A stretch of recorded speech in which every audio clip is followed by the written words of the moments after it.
वाक्य में चौथे पाठ को निकालें। हम इसे जल्दी समाप्त करने की कोशिश करेंगे। इस पाठ के कुछ अंतिम बातों को मैं आपको बताना चाहता हूँ और हमें बड़ी तेजी से जाना होगा अगले 3 सत्र में। आमीन, हालेलुया। आपके तालियों की गड़गड़ाहट के लिए धन्यवाद, आपके सहकार के लिए धन्यवाद। हमारे स्वर्गीय पिता, हम इस समय के लिए आपको धन्यवाद देते हैं, इस अवसर के लिए धन्यवाद देते हैं जो आपने हमें दिया, और आपके प्रकाशन के लिए धन्यवाद देते हैं। हे प्रभु, हम केवल ज्ञान को नहीं परंतु पवित्र आत्मा के प्रकाशन को चाहते हैं। पवित्र आत्मा में अगुवाई करो। हम हमारे दिलों को और मनों को आपके हाथों में समर्पण करते हैं। हे पिता, हमारे हृदय को प्रकाशन करो, यीशु मसीह के नाम से। आमीन, आमीन, आमीन। इसलिए आओ हम जल्दी आगे बढ़ते हैं, और मैं चाहता हूँ कि पाठ के आखिरी भाग को मैं आपको फिर समझाना चाहता हूँ। कल मैंने उसके काम और हमारे प्रतिफल के बारे में बताया। यीशु काम को करता है और हम प्रतिफल को पाते हैं, परमेश्वर को महिमा मिलता है। मैं आपसे कहता हूँ, इस बात को आप याद रखें। यीशु काम को करता है, मैं प्रतिफल को पाता हूँ, परमेश्वर को महिमा मिलता है। अगर मैं काम करता हूँ, मुझे शायद प्रतिफल भी नहीं मिलेगा, परंतु एक बात को हमेशा याद रखो कि अगर आप काम करते हो, परमेश्वर को महिमा नहीं मिलेगा, क्योंकि आप अपने आप में घमंड करेंगे। आमीन। अब इसलिए हमने पिछले सत्र को जब समाप्त किया था, इस बात को हमने देखा। देखो, हकीकत यह है कि एक मनुष्य होने के कारण हम इस बात के साथ बहुत परेशान होते हैं, क्योंकि हमारी परेशानी इस सोच के साथ है, जब से भलाई और बुराई का ज्ञान का वृक्ष का ज्ञान हमारे पास है। मनुष्य होने के नाते हमारे अंदर ऐसी एक मानसिकता है, ऐसा कि मैं नहीं चाहता, किसी बात के लिए कुछ नहीं चाहिए मुझे। कोई ऐसा ना कहे कि मैं किसी बात को मुफ्त से लिया, परंतु मैं आपसे ये बात कहना चाहता हूं कि आप निःशुल्क अगर कुछ नहीं लेना चाहते तो ये आपका नहीं है। अगर यीशु मसीह ने आपको जो दिया है निःशुल्क रूप में, धन्यवाद के साथ स्वीकार नहीं करते, ये मैं आपको अनुग्रह के बारे में बता रहा हूं।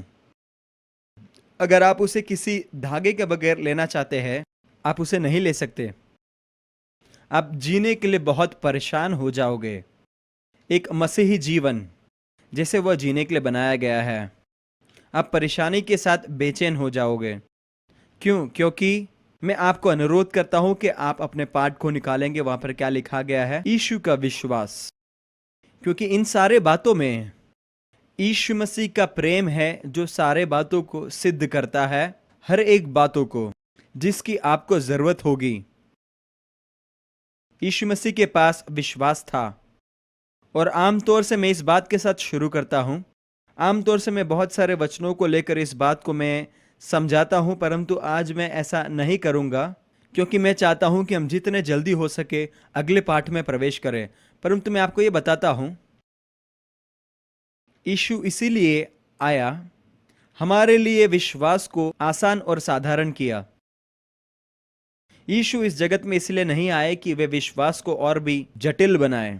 विश्वास सच में कुछ ऐसा है, और इन बातों का समस्या यह है कि कई बार हम लोग जो कलीसिया में विश्वासी के रूप में हैं, हमने पूर्ण तरीके से विश्वास को कई बार बहुत जटिल बना दिया है। क्योंकि आप लोगों ने भी कई बार इस तरीके से कई लोगों के प्रचार को सुना होगा, जो विश्वास को एकदम कठिन और जटिल बनाते हैं। जैसे वे कहते हैं, विश्वास को धारण करने से पहले आपको कई बातों को उससे पहले प्राप्त करना होगा। आमीन। परंतु यीशु मसीह जब इस जगत में आए, यीशु मसीह ने अपने विश्वास को इस प्रकार उपयोग किया कि वे सब बातों को प्राप्त करें जिसकी आपको जरूरत होगी, और उन्होंने इसे अपने विश्वास के द्वारा पाया, जिससे कि आपको अपने विश्वास के द्वारा कुछ भी प्राप्त करना न पड़े।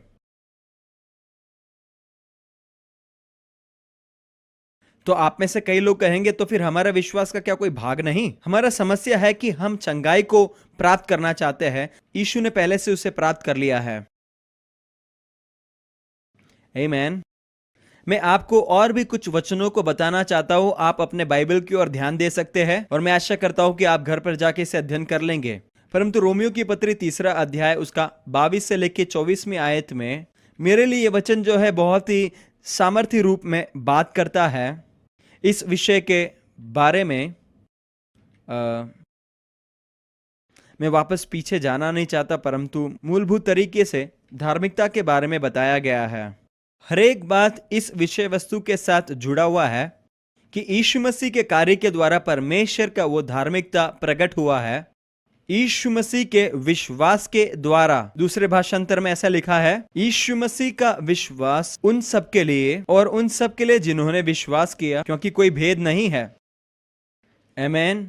अभी हम दूसरे भाषांतर में जब पढ़ते हैं उसमें ऐसा लिखा है विश्वास में, और मैं आपके ध्यान को इस बात में लेकर आना चाहता हूं। जब आप इन वचनों को अध्ययन करेंगे आप देखेंगे कि यह असंभव है, क्योंकि वो आपके विश्वास के बारे में नहीं कह रहा, पर यीशु के विश्वास के बारे में।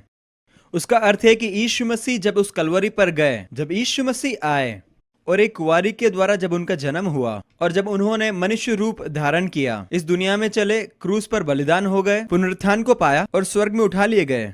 यीशु को विश्वास था कि जब वे ये सब करेंगे उनके द्वारा धार्मिकता जो है हर एक मनुष्य के ऊपर लादा जाएगा। हर एक मनुष्य के लिए उन्होंने धार्मिकता को भेंट किया, और वचन इसके बारे में एकदम स्पष्ट है। यह परमेश्वर का धार्मिकता है जो अभी प्रकट हुआ यीशु के विश्वास के द्वारा, कि हर एक लोगों के लिए,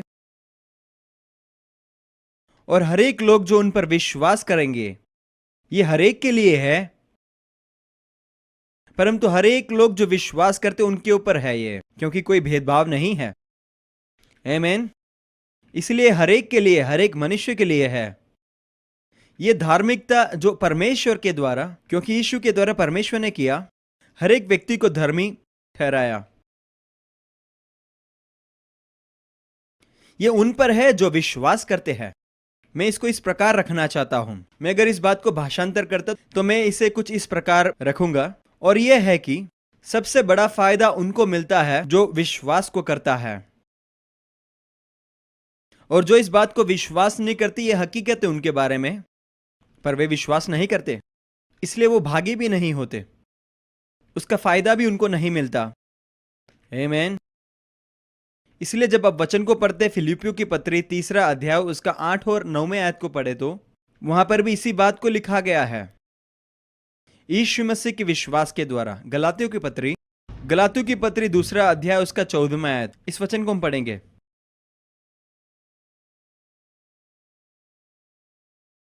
और गलातियों की पत्री 2 अध्याय उसका 14 आयत बहुत ही सुंदर है, जिस प्रकार उसे लिखा गया है, और पौलुस इस बात को स्पष्ट करता है। 14 आयत कहता है, मैं ये पूरे वचन को नहीं पढ़ूंगा, परंतु इस प्रकार पौलुस ने इस बात को पतरस के सामना किया, क्योंकि पतरस जो है, क्योंकि इससे पहले कोई यहूदीवादी नहीं थे या फिर व्यवस्था के आधार पर चलने वाले मसीही। पतरस के लिए ठीक था कि वह अन्य जातियों के साथ भोजन कर सकता था, उनके साथ वो यात्रा करते थे और संगति को रखते थे, और वो व्यवस्था को भूल गए थे। पर जब व्यवस्था के विश्वासी आए तो अचानक में वे जो है अपने आप को उन अन्य जातियों से अलग कर देते हैं, उनके साथ वो भोजन नहीं करते थे, उनके साथ संगति को नहीं रखते थे। इसलिए पौलुस कहता है कि उन्होंने पतरस का सामना किया, और 16वें आयत में उन्होंने क्या कहा वो हम देखते हैं। इस बात को जानकर कि एक मनुष्य का जो न्यायीकरण व्यवस्था के अधीन पर नहीं होता है, पर यीशु मसीह के विश्वास के द्वारा, और आपके कई भाषांतर के अंदर आप उसको इस प्रकार देख सकते हैं, मसीह में का विश्वास, यीशु में का विश्वास।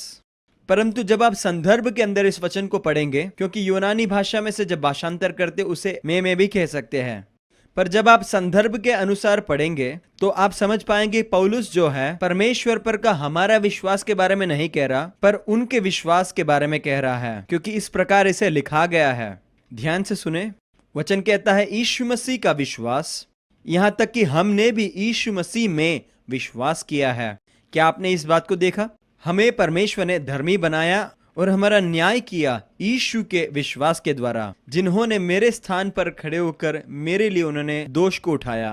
अब जैसे मैं उन पर भरोसा करता हूं, जैसे मुझे उन पर विश्वास है, आमीन, कि यीशु के उस विश्वास के द्वारा हमारा न्यायीकरण हो, यीशु के विश्वास के द्वारा, और ना ही व्यवस्था के कामों के द्वारा, क्योंकि व्यवस्था के कामों के द्वारा किसी का भी न्यायीकरण नहीं होगा।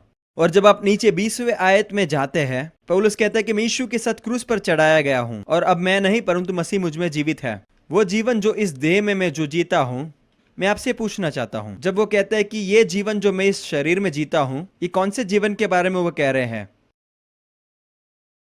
हाँ, क्या ये दैनिक जीवन के बारे में यहां पर कहा गया है, जिसका अर्थ है कि वो दुनिया में अभी जिंदा है और जी रहा है, उनका दैनिक जीवन?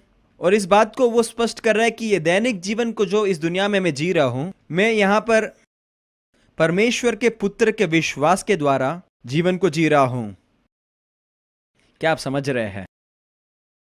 मैं आपसे कहना चाहता हूं, यहां पर जो भेद छिपा है, अगर आप समझ जाएंगे तो ये आपके जीवन में सब कुछ बदल देगा, क्योंकि इसी बात ने मेरे जीवन को बदला। क्योंकि लोग कहते हैं कि तो मेरा विश्वास का क्या अर्थ है? आपका विश्वास का अर्थ यह है, बाइबल हमें यह कहता है कि परमेश्वर ने हर एक मनुष्य के साथ इस प्रकार व्यवहार किया है। रोमियो की पत्री 12:3, परमेश्वर ने हर एक लोगों के साथ इस प्रकार व्यवहार किया है विश्वास के उस मापदंड के अनुसार। आमीन। तो आप सोच रहे होंगे कि ये मापदंड क्या है? हाँ, हमने इसे सिखाते हुए सुना है और मैं विश्वास नहीं करता हूं कि ये गलत है। यहाँ पर जो मापदंड है ये परमेश्वर का विश्वास है। हाँ, ये सही है। क्या आपको मालूम है परमेश्वर का विश्वास क्या है? आप में से कितने लोगों को यह बात समझ में आ रहा है? क्या आप जानते हो परमेश्वर का विश्वास क्या है? क्या आप जानते हो कि यीशु का विश्वास क्या है? परमेश्वर का विश्वास यह है कि विश्वास का अर्थ है भरोसा, यही उसका अर्थ है। इसका मतलब भरोसा है। क्या आपको मालूम है परमेश्वर का भरोसा यीशु मसीह में है? आप समझ रहे हैं ना? उन्होंने भरोसा रखा कि यीशु वो करेगा जो कहा गया है। इसलिए अगर विश्वास का मापदंड परमेश्वर का विश्वास है, परमेश्वर का विश्वास यीशु के संपन्न किए गए काम पर भरोसा रखना, और मुझे भी यीशु के किए हुए काम पर विश्वास करना चाहिए। क्या आप समझ रहे हैं? ये कोई कठिन बात नहीं है जो हम कर नहीं सकते। मैं आपसे पूछना चाहता हूं और मैं ये बहुत ही जल्दी करूंगा। आशा करता हूं कि आपको सब कुछ स्पष्ट हो जाएगा। पर इन सारे बातों का अर्थ यह है कि इस समय में केवल आप अपने बारे में कल्पना करें, इसी समय में अपने आप के बारे में कुछ पल के लिए। परमेश्वर हमें माफ करे, परंतु मैं आपसे कहता हूं, कल्पना करें कि आपका एक भयानक गाड़ी का एक्सीडेंट होता है। आपका दोनों हाथ और पैर नष्ट हो चुका है। क्या आप कहोगे कि आपको कोई समस्या है? आप में से कहीं निश्चित नहीं है। क्या आप कहेंगे कि कोई समस्या है आपको? सब कुछ समस्या है।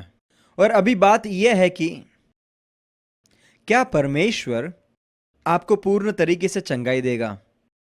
क्या आपके हाथ पैर वापस आ जाएंगे? अगला कदम यह है, बाइबल कहता है कि परमेश्वर ऐसा करेगा। बाइबल के अंदर हम देखते हैं कि एक घटना बताता है कि 10 कोढ़ी यीशु के पास आते हैं, सही है? और ये 10 कोढ़ी यीशु के पास आते हैं। जब वे लोग वापस लौटकर जा रहे थे, वे सब चंगे हो गए। बाइबल कहता है कि एक वापस लौटकर आता है, और जब वो वापस लौटकर आता है, वचन स्पष्ट कहता है कि वो पूर्ण तरीके से चंगाई को पाता है। मैं विश्वास करता हूं कि 9 व्यक्ति जो है वो चंगे होकर गए, परंतु अगर उनका कोई हाथ पैर कटा है तो वो वैसा ही रहेगा।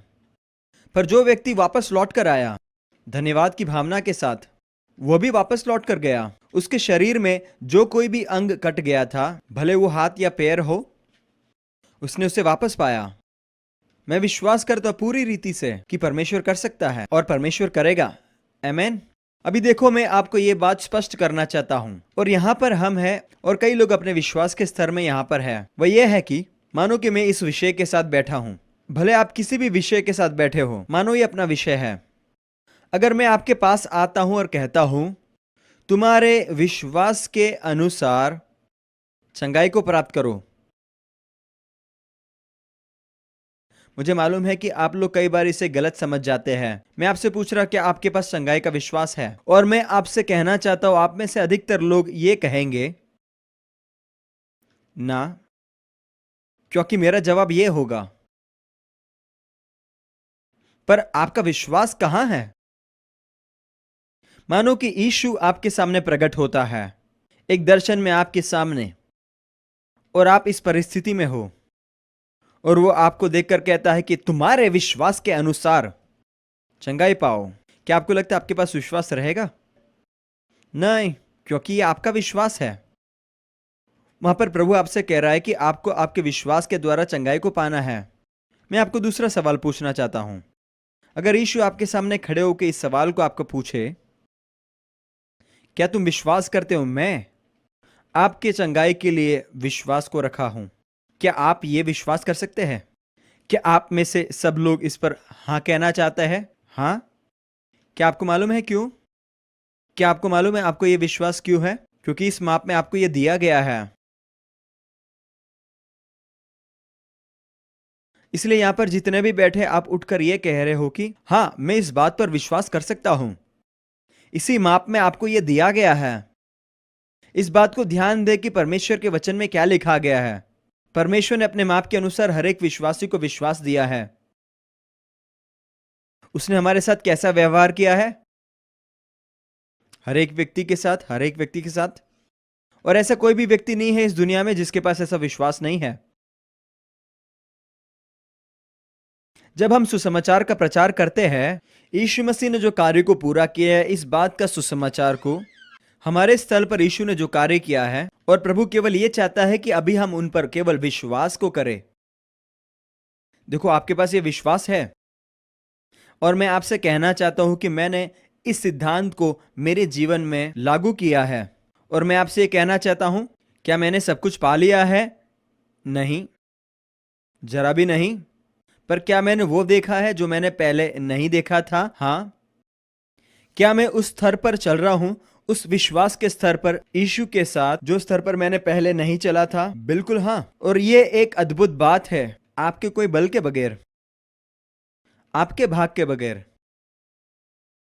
आमीन। देखो, कई बार मैं इस बात को पढ़ाता हूं, कई लोग बड़े निराश हो जाते हैं, क्योंकि हम कई बार इस प्रकार सोचते हैं कि हाँ, ये तो ठीक है, परंतु मेरा विश्वास है जो मेरे लिए सब कुछ है। इसलिए कई लोग अपने विश्वास में जो है घमंड करते हैं। क्या आप समझ रहे हैं इस बात को? आप कभी अपने विश्वास में घमंड नहीं कर सकते, क्योंकि आपके पास जो विश्वास है वो परमेश्वर का भेंट है। हालेलुया। और जो भेंट उसने आपको दिया है, और मापदंड यह है कि आप यीशु मसीह के उस विश्वास पर भरोसा रखें, ना कि अपने विश्वास पर उनके विश्वास पर भरोसा रखें। क्या उनका विश्वास ने इस बात को पूर्तिकरण में लाया है? हाँ, मैं इस बात को विश्वास कर सकता हूं।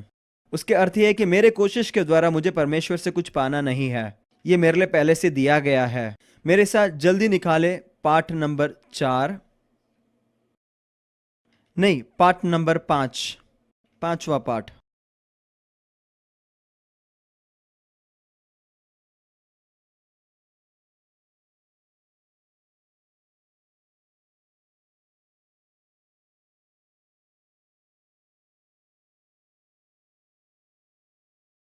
और अब भजन 8, और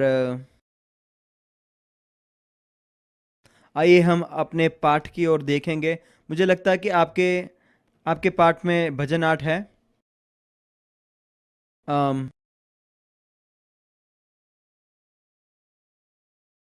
भजन 8, और मैं आपके लिए तीसरे वचन से पढ़ना चाहता हूं।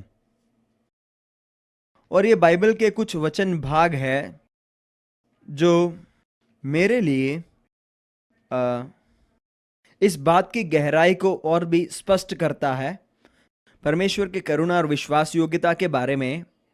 हमारी और जैसे हम मनुष्य हैं, जैसे हम मानव हैं, इंसान का हमारा समस्या यह है कि हमारा धर्म का प्रणाली, हमारा मानवीय विश्वास हमें इतना दूर लेकर आया है इस बात को समझने के लिए, इस बात पर भरोसा करने के लिए कि हमारा असली पहचान क्या है।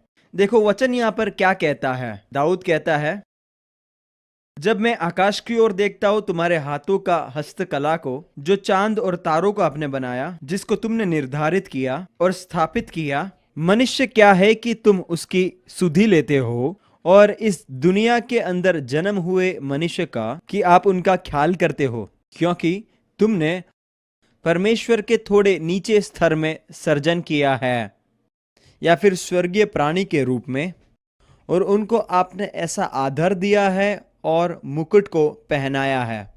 आमीन। ये क्या ही सामर्थ्य कथन है दाऊद के द्वारा। जब मैं स्वर्ग और उसके सारे परिस्थिति को देखता हूँ, जो प्रभु आपका हस्तकला है, चांद और सितारा जो आपने सर्जन किया है, मैं जब भूमंडल को और आपकी रचना को देखता हूँ, देखो, जब हम भूमंडल में रचना किए हुए सारे तत्वों को देखते हैं और उसके बाद हम अपने आप को देखेंगे, तो इस बात को हम जरूर मानेंगे और विश्वास करेंगे कि हम कुछ भी नहीं है। आमीन। आसानी से। और यहां पर दाऊद इस प्रकार कहता है कि ये कथन मुझे पसंद है, मनुष्य क्या है कि तू उसकी सुधि लेता है। परमेश्वर मनुष्य क्या है कि आप भूमंडल के सामने, ये विशाल भूमंडल के तुल्य जो महिमा, सुंदरता, ऐश्वर्य, आकार, जब मैं मनुष्य को देखता हूं, हे प्रभु आप क्यों मनुष्य की सुधि लेते हैं हर समय हर पल। आपने देखा दाऊद ने क्या कहा, मैं नहीं समझ रहा, क्योंकि जब मैं मनुष्य को देखता हूं तो मनुष्य इन सब के तुल्य कुछ नहीं है, सोचने के भी योग्य नहीं है। क्या आप समझ रहे हैं? आमीन। परंतु वो इस बात को समझ नहीं रहा कि परमेश्वर किस प्रकार इस मनुष्य के बारे में विचार करता है, वो भी हर पल। और यहां पर हम देखते कि दाऊद अपने प्रकाशन को यहां पर प्रकट करता है। ओ हाँ, ये बिल्कुल सही है कि आपने उनको अपनी महिमा से थोड़ा निम्न बनाया है, आपने उनको परमेश्वर से थोड़ा ही निम्न बनाया है, आपने उनको मान और आदर का मुकुट के साथ सजाया है। ये सर्वश्रेष्ठ तरीका है इसे समझाने का, मूल्य और मान सम्मान। देखो, यीशु मसीह ने कुछ अद्भुत उदाहरणों को दिया है। ये मूल्य, मान, सम्मान जो इंसान का है, जो परमेश्वर ने मनुष्य में पाया है। और अद्भुत तरीके से ये जो वचन है मत्ती 13 के 44 और 45 वचन के साथ मिलता है। यीशु ने कहा, स्वर्ग का राज्य उस खजाने के समान है जो एक मनुष्य ने एक खेत में गुप्त पाया। देखो इस बात को, देखो हमारे मन में जब दृष्टिकोण गलत होता है, हम कई बार प्रभु के वचन को भी इस गलत दृष्टिकोण के साथ व्याख्या करते हैं। जब तक हमारे जीवन का दृष्टिकोण धर्म आधारित, स्वयं धार्मिकता, काम के आधार पर, विश्वास की प्रणाली, इनके आधार पर है, तो वचन को भी हम इन दृष्टिकोण से पढ़ेंगे। और यहाँ पर एक अद्भुत बात यह है कि आप जब भी यीशु के दृष्टांत को पढ़ेंगे, और ये जो वचन अद्भुत है, मेरे पास समय नहीं है हर एक भाषांतर से आपके लिए पढ़कर सुनाऊं। अगर मैं ऐसा करूंगा तो मैं बहुत ही पीछे हो जाऊंगा। परंतु एक महत्वपूर्ण बात आपको मैं बताना चाहता हूं जो हमेशा हम सीखते आ रहे हैं, और यह बात यह है कि स्वर्ग का राज्य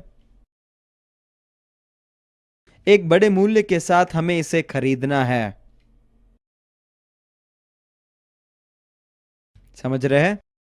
देखो ध्यान से सुने, जब आप मूल भाषा में इस बात को पढ़ते हैं, यहां पर यीशु कहता है कि स्वर्ग का राज्य या फिर परमेश्वर का राज्य इसके समान है, या फिर इसके तुल्य है, या फिर एक उदाहरण के समान।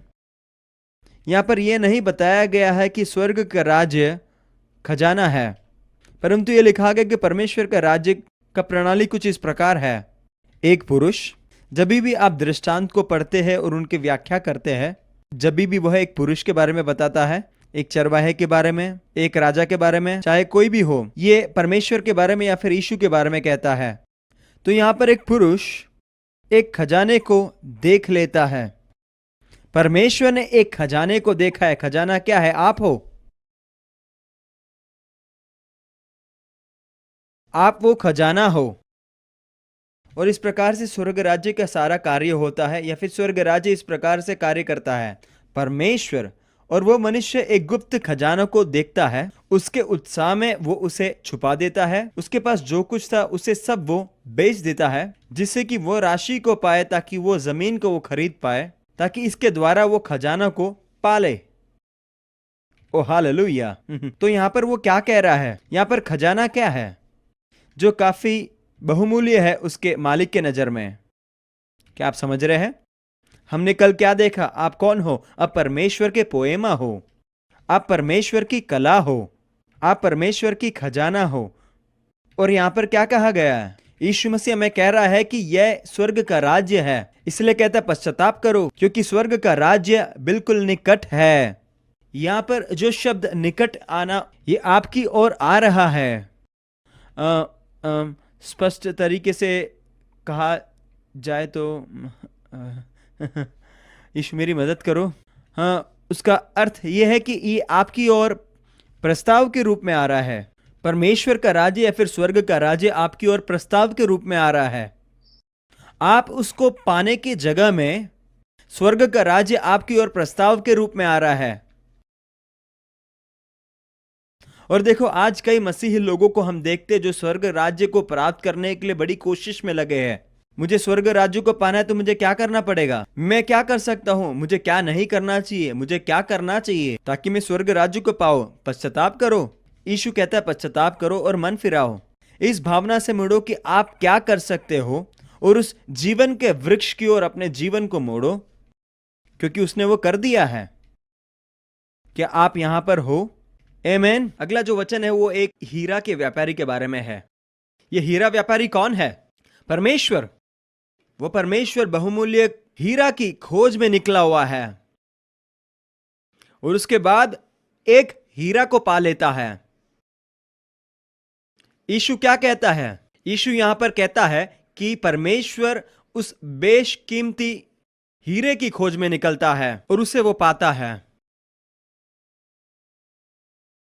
और उसे पाने के लिए उसके पास जो कुछ भी है उसे सबको बेच देगा जिससे कि उसे पाए। तो आप सोच रहे होंगे कि इस हीरे का मूल्य क्या है मेरे लिए? कुछ नहीं। परमेश्वर के लिए उसका मूल्य क्या है? सब कुछ। अरे आप तो एकदम हल्का सुसमाचार का प्रचार कर रहे हो। सस्ता। यीशु मसीह का जीवन, यीशु मसीह का रक्त, परमेश्वर का पुत्र, सस्ता। क्या आप समझ रहे हैं? और आमतौर से जो लोग व्यवस्था के आधार पर, स्वधर्म, इन सारे बातों के आधार पर, वे इस बात को कभी समझने के लिए तैयार नहीं होते कि मेरे तरफ का जो कीमत है वह कुछ नहीं है। क्या हालेलुया! क्या यह आपके लिए मदद रूप है? आमीन, हालेलुया। मैं चाहता था कि और भी बातों को मैं आपको समझाऊं। यहां पर वचन बिल्कुल इस बात को स्पष्ट करता है कि आप बेशकीमती हीरा हो। और यह एक बात मेरे लिए बहुत ही अद्भुत है। क्या आप जानते हैं कि मैं किताब और अन्य बातों को बेचता हूं? लोग मेरी किताब खरीदते हैं। क्या आप जानते हैं एक बेचने वाले वस्तु का मूल्य इस बात पर आधारित नहीं है कि वो कौन बेचता है, ये इस बात पर आधारित है कि कौन उसको खरीदने जा रहा है। आमीन। इसलिए यहां पर वचन बिल्कुल स्पष्ट कहता है कि आपका मूल्य, परमेश्वर आपका मूल्य देना चाहता था पूरी तौर से। यह है आपका मूल्य, और इस बात का मूल्य परमेश्वर है जो निर्धारित करता है, और परमेश्वर इस दाम को चुकाना चाहता है। लूका 15 जो है खोई हुई सिक्के के बारे में बताता है। आप में से कितने लोग इस दृष्टांत को समझते हैं? आप में से कितने विश्वास करते हैं कि वो सिक्का खो चुका था? ये जो काल्पनिक रूप में खोया नहीं परंतु हकीकत में खो गया था। ठीक है, आप में से कितने लोग इस बात पर विश्वास करते ये इसलिए खो गया क्योंकि अंधेरे में था? और आप में से कितना विश्वास करते कि जब से खो गया था तब से इसका हालत खराब हो गया? परंतु क्या आपको मालूम है इसका मूल्य कभी भी नहीं खोया। हाँ, हो सकता है वो बिल्कुल बर्बाद हो गया परंतु उसका मूल्य कभी नहीं खोया। किसने उसका मूल्य दिया? हाँ, ये बात जरूरी है कि वो सिक्का एक चांदी का था, इसलिए चांदी का मूल्य उस सिक्के के पास था, परंतु उसको मूल्य किसने सबसे ज्यादा दिया? ये था कि उस पर एक मोहर है, उसके ऊपर एक चित्र है, उस राजा का या फिर वो कैसर का चित्र था। आपको क्या बात मूल्य देता है? यह है कि परमेश्वर का चित्र आप पर है, यह आपको मूल्य देता है। इसलिए वो चाहता था कि आपके लिए वो मूल्य को चुकाए। भले आप कितने भी खोए हुए हैं, भले आप कितने भी बिगड़ गए हो, इस बात को समझे कि आपका मूल्य कभी भी घटता नहीं है।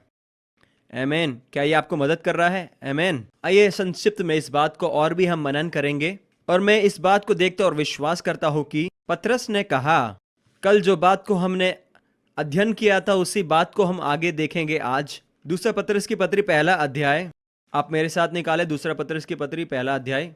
पतरस का नए नियम का समझ ये था, हमारे जीवन में आत्मिकता और दिव्य बात के लिए जो कुछ भी जरूरी है वो परमेश्वर ने हमें पूर्ण तरीके से दे दिया है, वो हमारे अंदर है।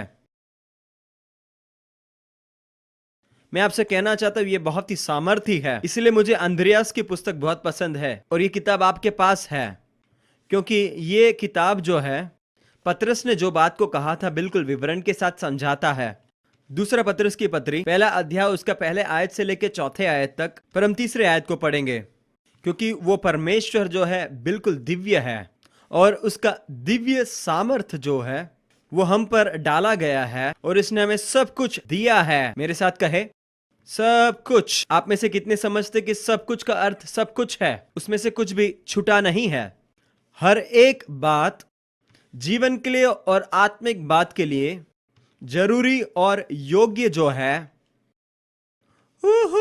हालेलुया,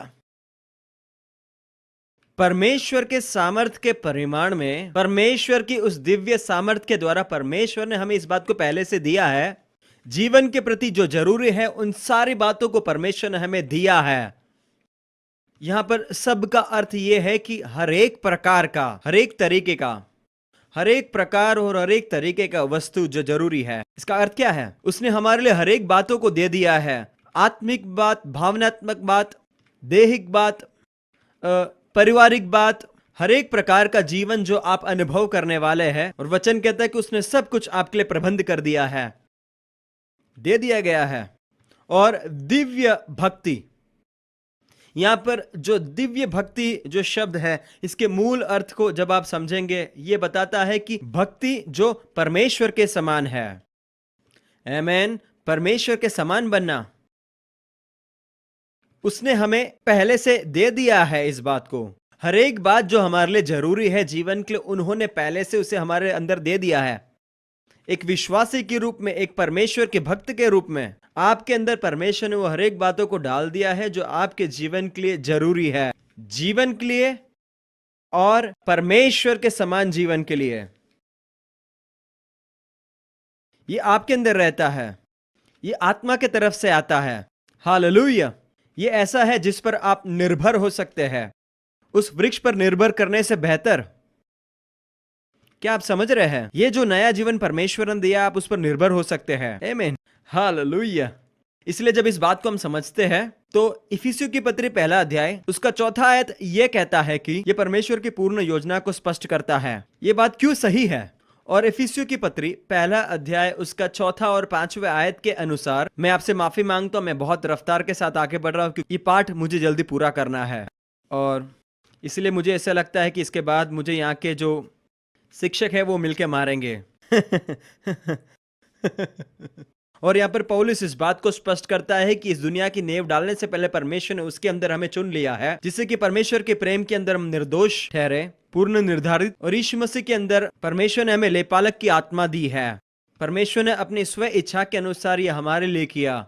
देखो, इसी बात को हमने पिछले कक्षा के अंदर भी बड़े ध्यान से अध्ययन किया था, और आप जानते हैं कि अंग्रेजी एम्प्लीफाइड बाइबल में कितना स्पष्ट लिखा है। और यहाँ पर वो क्या कहता है, इस बात को स्पष्ट करता है।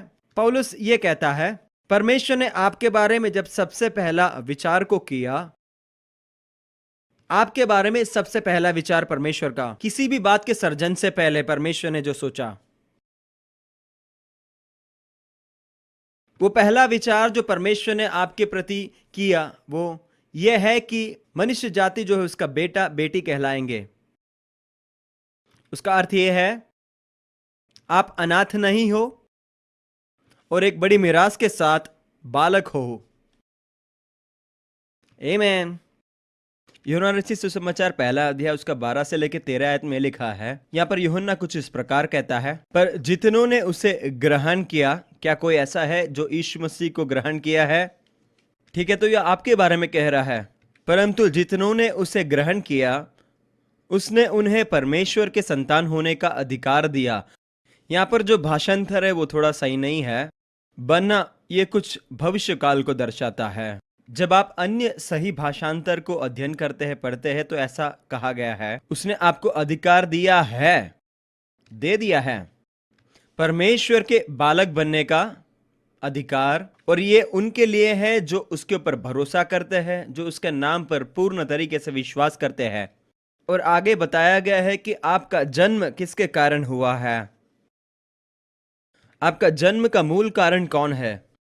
हमारे पास कई पेचीदे जवाब होंगे, ये है वो है, परंतु मैं आपसे कहना चाहता हूं कि हम में से कई लोग जो है इस समस्या भरे सवाल के सामने जीते हैं कि मैं कहां से आया हूं। हमने ऐसे कई लोगों को देखा है जो बालकों को दत्त के रूप में लेते हैं, परंतु मैं आपको वचन और स्पष्ट करता हूं। अगर आपको लग रही है आपके जीवन में दुख का कारण है, तो मैं आपसे कहना चाहता हूं आपका जन्म का एक कारण है। इस बात को ध्यान से सुने कि हमारा जन्म का कारण क्या है। लहू के कारण नहीं, किसी शरीर के कारण नहीं, किसी देह की चाहत के कारण नहीं, किसी मनुष्य के चाहत से नहीं, ये किसी स्वाभाविक पिता के कारण भी नहीं, परंतु परमेश्वर है कारण, और परमेश्वर ही है इसका कारण। यहां पर क्या कहा गया है, यहां पर इस बात का स्पष्टीकरण है कि आपका धरती पर आना कोई गलती नहीं है। मेरे भाइयों और बहनों, आपका इस धरती पर आना एक गलती नहीं है। और आप कहते होंगे, अरे साहब आपको तो मालूम नहीं मेरा जीवन का हालत कैसा है, मेरा जन्म का हालत क्या है। हाँ, ये शायद खराब है, मैं जानना भी नहीं चाहता, मैंने कईयों का सुना है, और मैं आपसे कहना चाहता हूं मेरा भी कहानी इससे भी बदतर है। और मैं आपसे कहना चाहता हूं मैं भी आपके समान इस तरीके से घूम सकता हूं कि मेरा हालत ये है, मैं भी मेरे असली पिता की खोज में लगा रहता हूं, और मैं भी आपके समान भटकता रहता, परंतु मेरा अस्तित्व का मूल कारण मुझे पता चल गया है। मुझे इससे कोई लेना देना नहीं है जो कहते हैं कि मेरा अस्तित्व जो एक गलती के कारण है। मुझे ये बात पुख्ता मालूम है कि परमेश्वर ही है मेरे अस्तित्व का कारण। मेरे जीवन में जो बुरी कहानी है या फिर बुरा मूल है, क्या परमेश्वर इसका कारण है? नहीं, मेरा कहना ये नहीं है, पर अभी आपका जीवन का कारण वो है। क्या आप समझ रहे हैं? हम वापस पूछते हैं कि ये किसकी गलती के कारण है। देखो, यीशु को ध्यान से देखें कि यीशु क्या कहता है। ये किसका गलती है वो बड़ी बात नहीं है, अभी आपको जो है हकीकत का सामना करना है। हालेलुया। ये इसलिए है कि परमेश्वर की महिमा आपके जीवन में प्रकट हो। क्या आप समझ रहे हो? हालेलुया। मैं आपसे कहना चाहता, जब आप जीवन को इस प्रकार समझने लगते हैं कि परमेश्वर जिसने भूमंडल को अपने शब्दों के द्वारा बनाया है वो मेरा पिता है, और मैं कभी अनाथ नहीं हूं, मैं कभी त्यागा नहीं जाऊंगा, मैं कभी भी धिक्कारा नहीं जाऊंगा, और मेरा अस्तित्व बिना कोई पहचान का नहीं है। ओ हालेलुया। दूसरा कुरिन्थियों की पत्री 5वें अध्याय को हम देखेंगे, जल्दी निकालेंगे।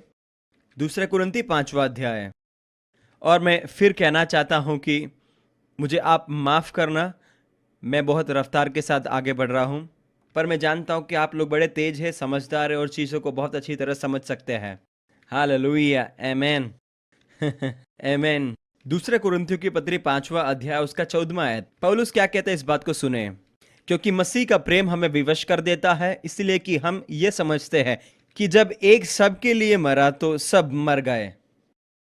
यहां पर यह बात है, हम इस बात पर विश्वास करते हैं कि यीशु मसीह जब कलवरी पर मारा गया तो पूर्ण मनुष्य जाति मर गए।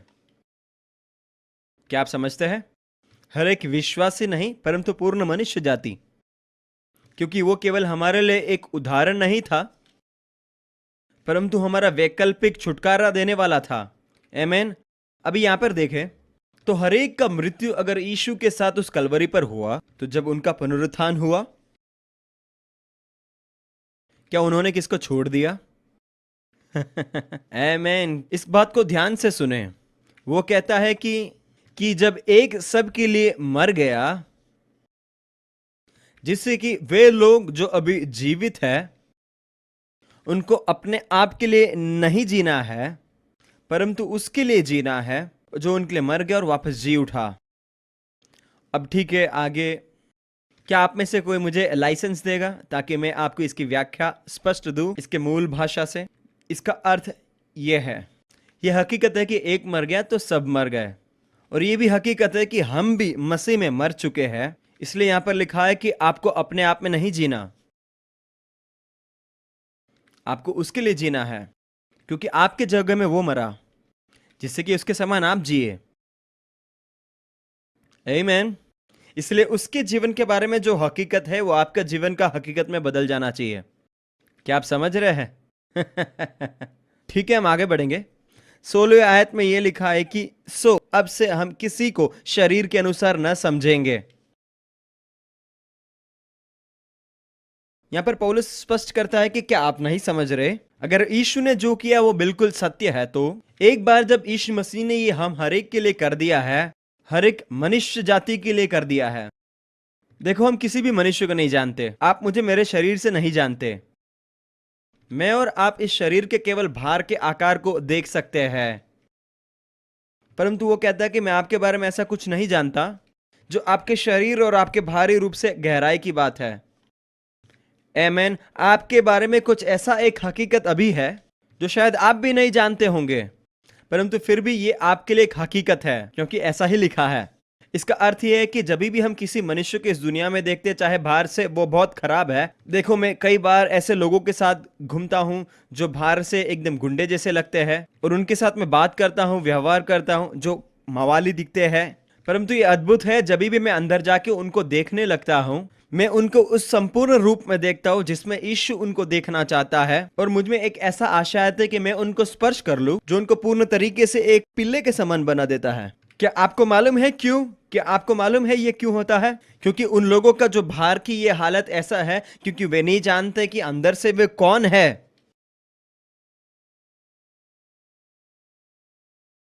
मैं आपसे कहना चाहता हूं, जब ये भेद मेरे सामने प्रकट हो गया, दुनिया देखने का नजरिया बदल गया है। इस बात को समझे। परंतु यहां पर जो मूल बात लिखा गया वो इस बात को स्पष्ट करता है, पहले अपने आप को देखना बंद करें, अपनी ही दृष्टिकोण से। अन्य लोगों को देखने से पहले आप अपने आप को देखें, और जब आप अपने आप को देखते हैं, इस शरीर की दृष्टिकोण से न देखें। हकीकत यह है, आपको अपने आप को इस बात की अनुमति देना है जो यीशु मसीह ने आपके लिए रख छोड़ा है, और आपके लिए वो कीमत चुकाया है उस कलवरी के क्रूस पर। अपने भारी रूप में कभी भी अपने आप को न देखे, कभी अपने आप को न्याय ना करे भारी स्वरूप से। क्यों? इसमें क्या महत्वपूर्ण बात है? मेरे लिए यहां पर सबसे महत्वपूर्ण बात यह है कि हमें इस बात को समझना है कि मसीह कुलुस्सियों की पत्री 3 अध्याय के 2 आयत से लेकर 4 तक ये लिखा गया है, पृथ्वी पर की नहीं परंतु स्वर्गीय वस्तुओं पर ध्यान लगाओ। स्वर्गीय वस्तुओं पर, ना कि दुनिया की इस बातों पर, क्योंकि ये दुनिया की जितनी दूरी है, आप मर चुके हो, और आपका असली मसीह के अंदर जो जीवन है वो यीशु के अंदर छिपा है। आमीन। यीशु मेरी मदद करो। हालेलुया। जब भी कई बार मैं ऐसे वचनों को सुनता हूं, मुझे लगता है खुलकर नाच लूं। ध्यान से सुने, हमारे ये दुनिया की जो बात है, ये दुनिया की जो जीवन है, हम कहां पराजित होते हैं, कहां पर हम ज्यादा से ज्यादा गलतियों को करते हैं, कहां पर गलती करते हैं।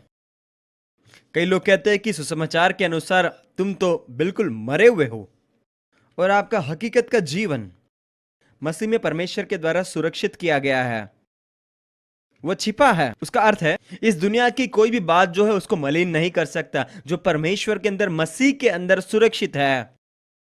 आप इसे समझे। अगला जो बात वहां पर पौलुस क्या कहता है उसको ध्यान से सुने। वो मसीह जो हमारा जीवन है, आपको अपने आप के लिए नहीं जीना परंतु उसमें जीना है, क्योंकि वो आपके लिए मर चुका है और उसके समान आपको भी जीना है। और मसीह मेरे लिए अब जीवन है। हर एक बात जो सच्चाई है, मसीह मेरा जीवन है, उसका अर्थ क्या है? मसीह मेरा जीवन है, इस बात का अर्थ है कि जो जो बात मसीह के लिए सत्य है वो मेरे लिए सत्य बनता है। अभी मैं मेरा जीवन को जीने लगूंगा, मसीह का सत्य मेरा सत्य बन जाता है। अब से मेरा जीवन का अस्तित्व और जीवन जो है यीशु मसीह की सच्चाई के आधार पर होगा, और ना कि इस बात पर मैं कौन से परिवार से हूं, मैं कौन से कुल से हूं, मेरा जीवन का पृष्ठभूमि क्या है।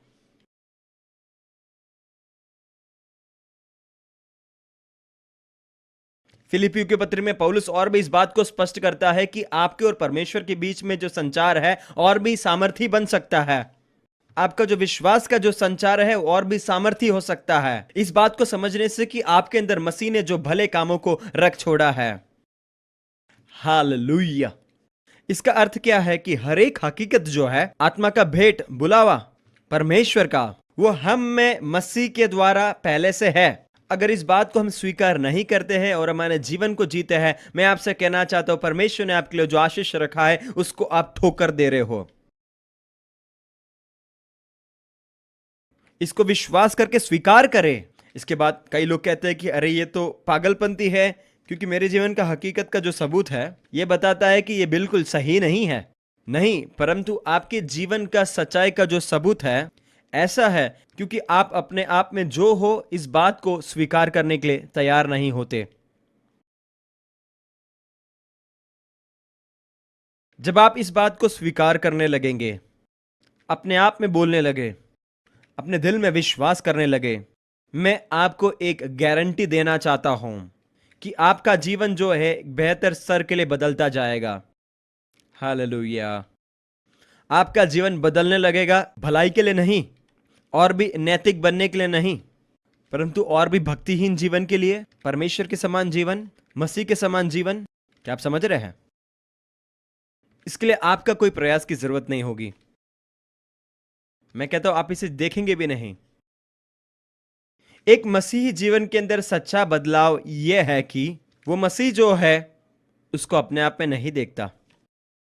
अगर ये एक सच्चा बदलाव है, नहीं, अगर ये केवल एक बदलाव है जो अनुशासन के आधार पर किया जा रहा है और भलाई और बुराई के उस वृक्ष के आधार पर है, वो कभी बदला ही नहीं है।